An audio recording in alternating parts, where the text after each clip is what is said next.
Que la paix et la lumière du Seigneur Jésus-Christ le ressuscité soient sur vous qui suivez ces messages. Avant de les commencer, si nous pouvons prier.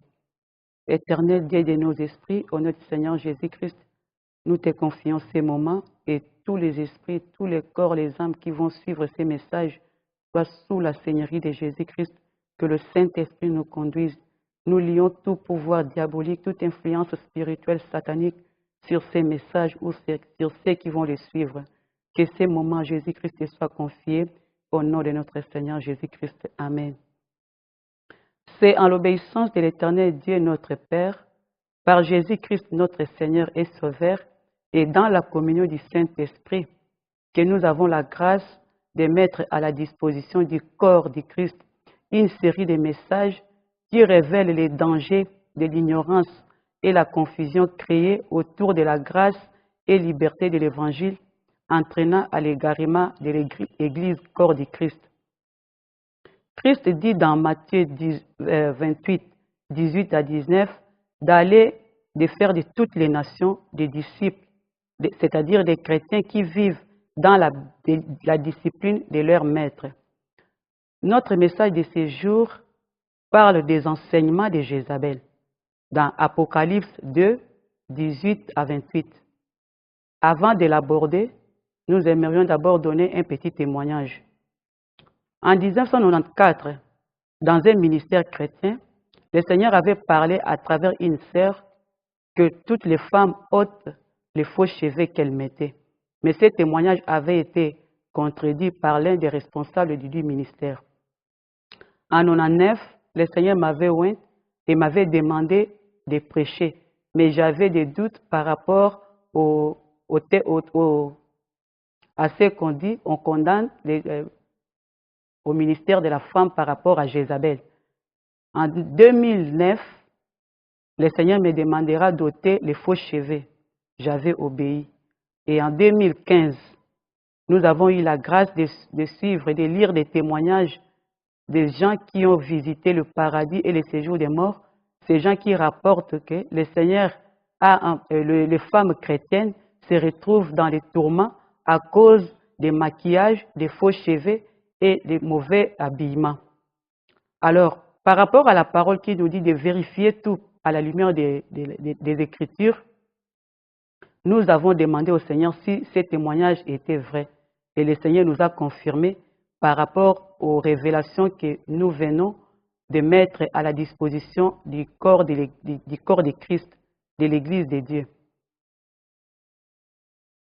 Par rapport toujours au ministère de la femme, une tendance des peuples de Dieu critique le ministère de la femme, l'attribuant faussement à Jézabel. Par cet enseignement, le Seigneur nous révèle que dans sa parole, nulle part, il condamne le ministère de la femme chrétienne qu'il a appelé et affranchi. Mais lui, le Seigneur, est contre un type d'enseignement et une manière de se comporter qui sont assimilés à Jézabel. Les enseignements de Jézabel sont à comparer à ce que la science révèle au monde tardivement, malheureusement, sur les conséquences néfastes des mauvaises manipulations de la nature. Nous constatons aujourd'hui que, à cause des mauvaises manipulations de la nature, le monde, la planète Terre connaît un réchauffement climatique. Dans l'alimentation aussi, avec les organismes génétiquement modifiés, nous voyons les conséquences de ces aliments, mauvaise alimentation, qui apportent des morts aujourd'hui. Et même dans les cosmétiques, cela n'est plus à démontrer, nous voyons la destruction du corps à cause des mauvaises manipulations toujours des éléments de la nature. Donc, les enseignements bibliques de Jézabel préviennent et parlent précisément des conséquences spirituelles et infernales sur les applications des produits et matières pour modifier la nature du corps humain. La Bible nous parle dans 2 Thessaloniciens chapitre 5 verset 23 que le Dieu de paix vous sanctifie lui-même tout entier et que votre être, l'esprit, l'âme et le corps soient conservés irrépréhensibles lors de l'avènement de notre Seigneur Jésus-Christ. c'est-à-dire le corps, l'âme et l'esprit doivent être sanctifiés pour la gloire du Seigneur. Nous avons dit que le thème de notre message de ce jour, c'est les enseignements de Jézabel. Apocalypse 2, 18 à 28. Nous aimerions d'abord savoir qui est Jézabel. La Bible nous parle de Jézabel dans les livres de 1 et 2 rois, les chapitres 16, 18, 19, 21. Dans ces chapitres, nous renseigne que Jézabel était épouse du roi Akab. Cette femme était une étrangère. Rien de mauvais d'avoir une étrangère comme épouse, mais seulement que cette étrangère n'était pas convertie au Dieu de la Bible, au Dieu d'Israël. Elle est restée païenne, et en restant païenne, elle a entraîné son mari dans l'idolâtrie. Elle a imposé le culte de ses dieux Baal.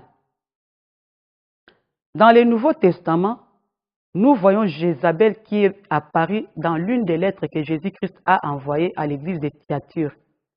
C'est cette lettre qui concerne maintenant notre enseignement.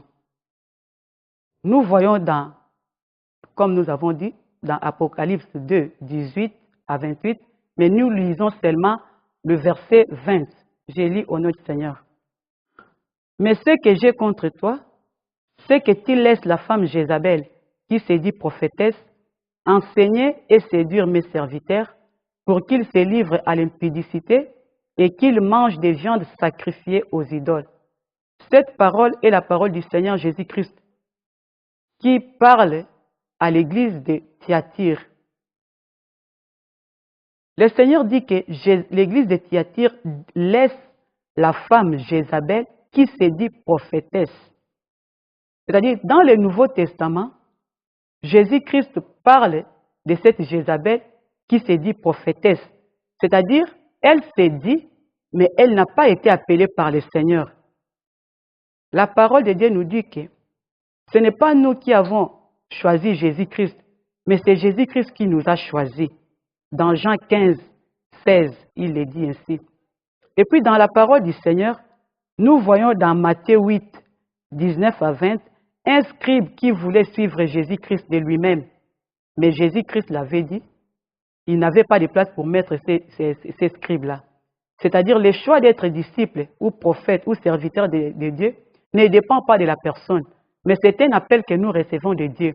Alors, dans le cas de Jézabel qui apparaît dans Apocalypse, nous voyons que Jésus-Christ dit que cette femme s'est fait prophétesse. Donc, en se faisant prophétesse, elle est en train d'enseigner. Elle enseigne et elle séduit l'Église corps du Christ. Parlons de prophètes ou prophétesses. Dans Deutéronome 18, 17 à 20, j'ai lu, « Je leur susciterai du milieu de leurs frères un prophète comme toi. Je mettrai mes paroles dans sa bouche et il leur dira tout ce que je lui commanderai. » Dans Joël 2, 28 à 29, le passage qui est confirmé dans Actes 2, 1 à 21, j'ai lu, « Après cela, je répandrai mon esprit sur toute chair. Vos fils et vos filles prophétiseront. Vos vieillards auront des songes et vos jeunes gens des visions. Même sur le serviteur et sur le servante, dans ces jours-là, je répandrai mon esprit. » Ça, c'est l'Éternel Dieu qui le dit. C'est-à-dire, à la lumière de ces paroles, Dieu n'est pas contre une femme qui prêche, une femme que lui-même a appelée. Parce qu'il dit qu'il répandra son esprit sur ses serviteurs et sur ses servantes. Les fils et les filles prophétiseront. Donc, le débat autour de la femme qui prêche ne peut pas avoir lieu à la lumière de ces paroles. Il y a de ceux-là qui évoquent le passage de 1 Timothée 2, 12, où Paul dit « Je ne permets pas à la femme d'enseigner ». Oui, Paul dit « j'ai », mais Paul n'a pas dit « le Seigneur ». Dans les écrits de Paul, vous verrez qu'il y a toujours des différences. Certains écrits où Paul dit que « selon moi », et là où il dit que « selon le Seigneur ». Et dans Galates 3, 28, Paul dit « Il n'y a plus ni juif ni grec, il n'y a plus ni esclave ni libre, il n'y a plus ni homme ni femme, car tous, vous êtes un en Jésus-Christ. » Voilà la réponse à cela. Paul dit, en Jésus-Christ, il n'y a ni homme ni femme. Donc, dans le Seigneur, et comme le Seigneur l'a dit, son esprit, il l'a répandu sur les femmes et sur les hommes. Nous sommes là pour prophétiser. Prophétiser, c'est transmettre un message, parler de la part du Seigneur. Et enseigner aussi, selon les dictionnaires, c'est transmettre un savoir. Quand Dieu a créé la femme, il a créé une aide pour l'homme, c'est-à-dire une aide qui doit transmettre quelque chose qui se trouve en elle.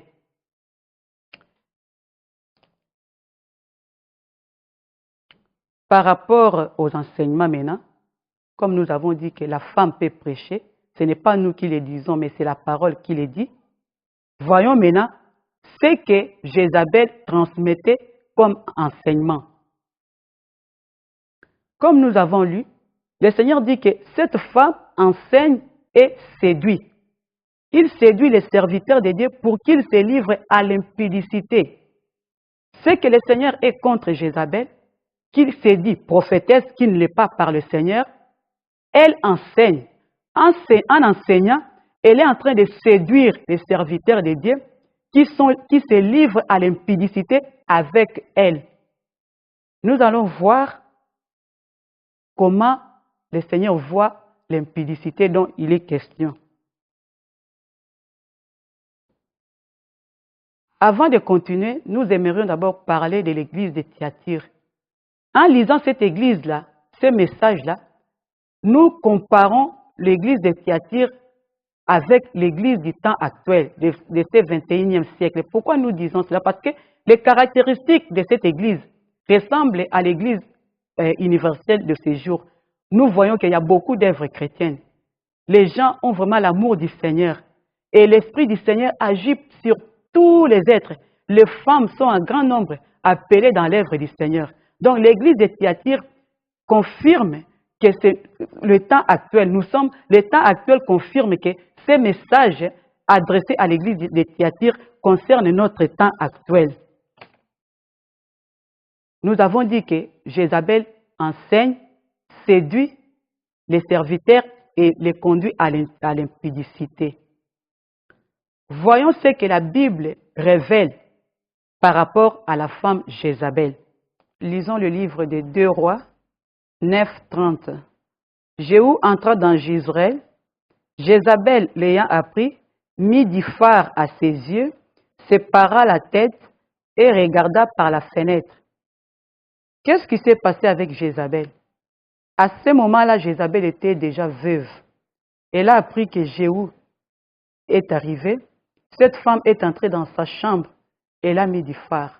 Voilà l'aspect qui condamne l'action de cette femme.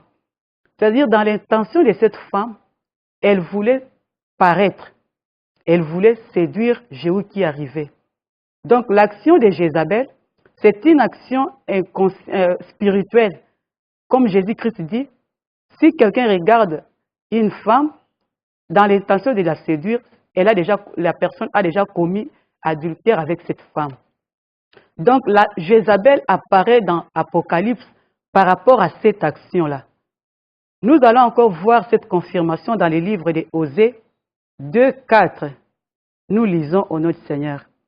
Plaidez, plaidez contre votre mère, car elle n'est point ma femme, et je ne suis point son mari. Qu'elle ôte de sa face ses prostitutions et de son sein ses adultères.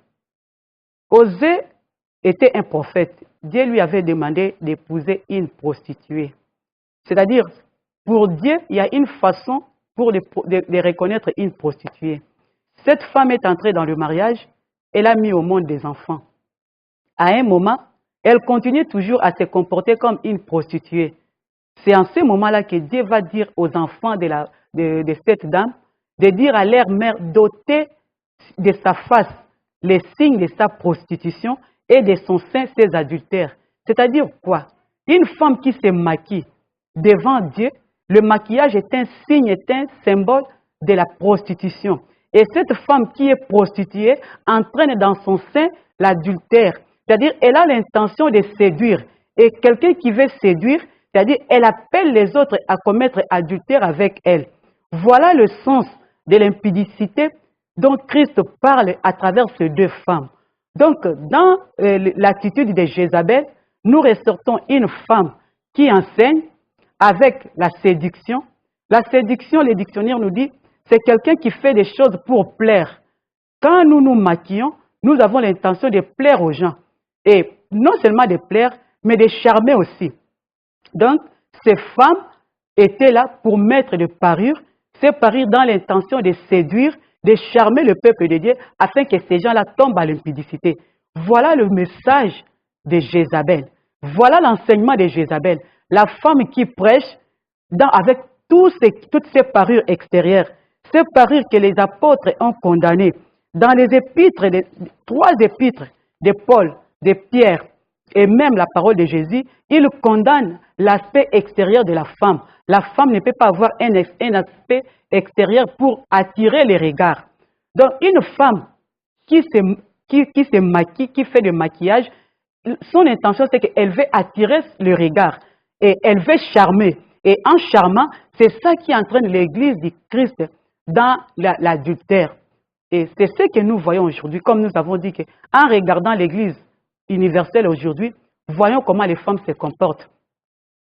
Si on n'entend pas le son de Jésus qui sort d'une femme chrétienne, vous allez la comparer à une femme païenne. C'est cette attitude-là que Jésus-Christ ne veut pas. Pierre dit, ayez non cette parure extérieure qui consiste dans les cheveux tressés, les ornements d'or, les habits qu'on revêt. Aujourd'hui, toutes les femmes chrétiennes sont confondues aux femmes du monde par rapport à ces passages. Il y a de ces femmes-là, il y a de ces enseignements qui disent que non, les ornements, ce sont les ornements d'or.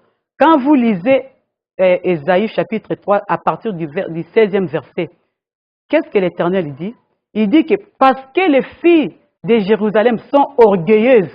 Et qu'est-ce qui cause l'orgueil de ces filles-là? Là-bas, dans ces passages, vous verrez que ce sont les bijoux, ce sont les colliers qu'elles mettent. Le deuxième aspect de l'enseignement de Jézabel, à part l'impudicité, c'est son orgueil. L'orgueil, Dieu voit l'orgueil dans les bijoux. Nous lisons le passage de Osée. Osée chapitre 2, verset 15. Écoutez ce que le Seigneur dit.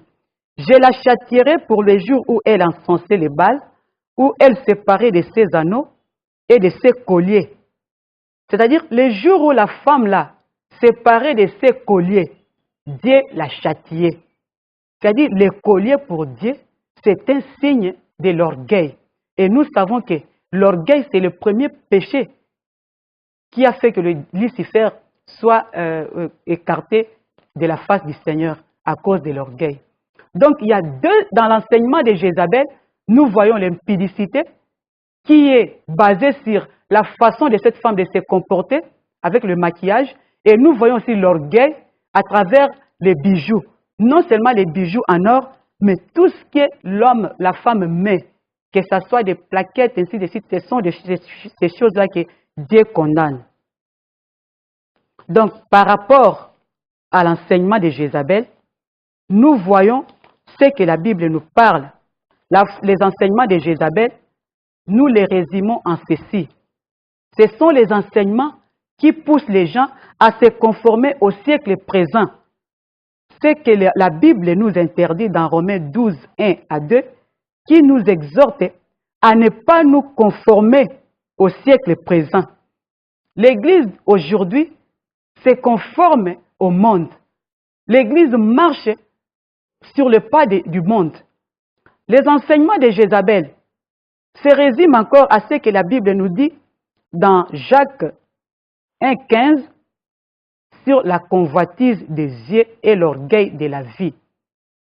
Je vais lire au nom du Seigneur Jésus-Christ. Jacques 1,15. Puis la convoitise, lorsqu'elle a conçu, enfante le péché, et le péché étant consommé, produit la mort. Ce qui pousse les femmes à se comporter comme les mondaines, c'est la convoitise. On veut être convoité et on convoite aussi. Et la Bible dit, nos yeux, nous voulons que les gens nous voient. Et la Bible dit, c'est ce qui produit la mort. Voilà la raison pour laquelle le maquillage, les bijoux, entraînent les femmes à la perdition. Le troisième aspect de message de Jézabel, c'est l'amour du monde. 1 Jean 2,15 nous dit, « N'aimez point le monde, ni les choses qui sont dans le monde. Si quelqu'un aime le monde, l'amour du Père n'est point en lui. » Beaucoup de gens aiment critiquer ces passages quand vous leur dites que nous sommes dans le monde, nous ne sommes pas de ce monde. Il y a même une maman à qui j'avais livré ces messages, elle me dira, mais qui avait donné l'intelligence qu'on crée, qu'on fabrique les bijoux? Oui, le Dieu qui a tout créé, il a créé aussi le cannabis. C'est ce Dieu qui a créé les arbres. Et il avait interdit en Éden qu'on ne puisse pas manger l'arbre de la connaissance, l'arbre de la mort. C'est-à-dire que la Bible nous dit, tout est permis, mais tout n'est pas utile. Nous devons nous différencier avec le monde. Si nous sommes les disciples, nous devons vivre selon la discipline du Christ. Et Jésus-Christ nous avait dit, nous sommes dans le monde, nous ne sommes pas de ce monde. Il doit y avoir une différence dans le comportement des chrétiens et des païens. Et d'ailleurs, comme nous avons dit en introduction, que les mauvaises manipulations de la nature conduisent à la destruction et de la planète et du corps. Voyez les gens qui ont appliqué des choses pour se teinter leurs cheveux, teinter la peau. Aujourd'hui, leur fin est comment? Voilà, Dieu a vraiment raison, même physiquement parlant ou spirituellement, ces choses-là sont contre la parole de Dieu. Nous allons conclure par rapport à ces messages en disant ceci. Le message de Jézabel, ce sont des messages qui appellent l'Église de Dieu à faire des choses païennes, à manger des viandes sacrifiées aux idoles, à se comporter comme le monde dans l'intention d'attirer les regards. Et les gens croient que le maquillage, les bijoux, c'est ça qui fait la femme. Non, ce ne sont pas ces choses-là qui font que la femme soit femme. Lisons Proverbe 18b. Celui qui trouve une femme trouve le bonheur. C'est une grâce qu'il obtient de l'Éternel. La femme, on ne la voit pas. La femme, on la trouve. C'est-à-dire, c'est l'être qui donne la vie dans son intérieur. Proverbe 31 dit, qui peut trouver une femme vertueuse? Elle a bien plus de valeur que le perle. Si la femme vertueuse a bien plus de valeur que le perle, pourquoi la femme doit mettre encore des perles? Et Proverbe 31:30, la grâce est trompeuse et la beauté est vaine. La femme qui craint l'Éternel est celle qui sera louée. Mes bien-aimés dans le Seigneur, et vous, les hommes de Dieu, les serviteurs, nous devrions revenir à la parole. Le Seigneur est totalement contre ces choses-là, de corriger le Seigneur. Nous corrigeons le Seigneur en mettant des faux cheveux. Nous corrigeons le Seigneur en nous maquillant. Nous corrigeons le Seigneur en essayant de nous comparer aux autres. Je ne crois pas qu'un papayer peut envier un oranger.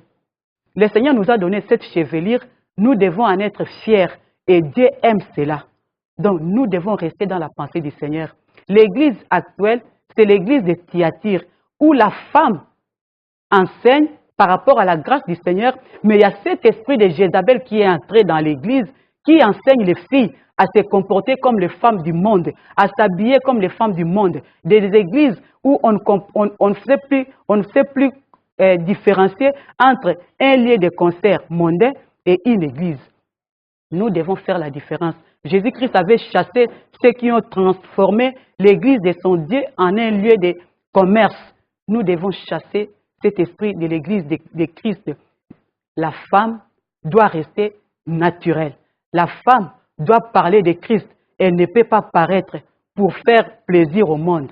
Voilà le thème de ce jour qui était les enseignements de Jézabel. Donc l'Éternel est pour que la femme prêche parce qu'elle transmet les messages que le Seigneur lui a donnés, mais l'Éternel est contre la manière que cette femme prêche. Et la viande sacrifiée dont question, ce sont les aliments sur lesquels on évoque les esprits et on donne aux gens. Non seulement les aliments sur lesquels on évoque les esprits, même les choses qui sont de l'idolâtrie. Les choses que le monde fait, l'Église ne peut pas faire. L'aliment ici, ce n'est pas seulement l'aliment comme nous comprenons, mais ça aussi un sens spirituel, c'est-à-dire nous consommons les aliments de l'idolâtrie. Nous nous comportons comme des idolâtres. Quelqu'un qui se maquille, une femme qui ne peut vivre qu'avec des faux cheveux, avec des maquillages, ça devient comme c'est ça l'idolâtrie. Voilà, mes bien-aimés dans le Seigneur, c'est une parole vraie. Nous ne pouvons pas nier cela et ne disons pas un jour que nous n'avons pas écouté. Que le Seigneur vous bénisse, vous qui avez suivi cela, et que le Saint-Esprit vous donne la force de mettre cela en pratique. Vous êtes belles comme le Seigneur nous a créés. Nous sommes noirs, nous restons noirs. Nous sommes, les blanches restent ce qu'elles sont. Et à vous, les sœurs européennes, ayez cette différence. Il y a de ceux-là qui disent que parce qu'on est en Europe, on doit se comporter, on doit s'habiller comme les femmes du monde. Ce n'est pas vrai. Parce que dans le 19e, 20e siècle, les femmes européennes s'habillaient en robe. Et voilà encore ce qui est le signe de l'orgueil. Nous, les femmes, nous avons les pagnes, nous avons les jupes, nous avons des robes, nous avons tout. Mais parce que l'homme veut toujours aller au-delà, on veut même se comporter comme le monde en s'habillant en monde. Et tout ça, c'est l'orgueil. Revenez dans la vision du Seigneur. Je crois que le Seigneur sera glorifié. Que Dieu bénisse sa parole au nom de notre Seigneur Jésus-Christ. Nous allons prier pour clôturer ces messages. Éternel Dieu d'Abraham, merci Seigneur de nous avoir parlé. Nous venons en ce moment ôter toutes les pierres, toutes les épines qui peuvent empêcher que cette parole ne puisse pas germer dans le cœur de nos vies. Nous chassons tout esprit qui peut voler ces paroles et tout esprit de découragement. Nous les chassons au nom de Jésus-Christ et les renvoyons dans l'abîme sans fond. Que tout être qui a suivi ces messages soit capable, Yahweh, de mettre ces messages en pratique. Oui, ta parole dit que la joie, c'est d'écouter et de mettre en pratique. Que cette parole soit mise en pratique pour la restauration de ton Église. Au nom de notre Seigneur Jésus-Christ, nous avons ainsi prié. Amen.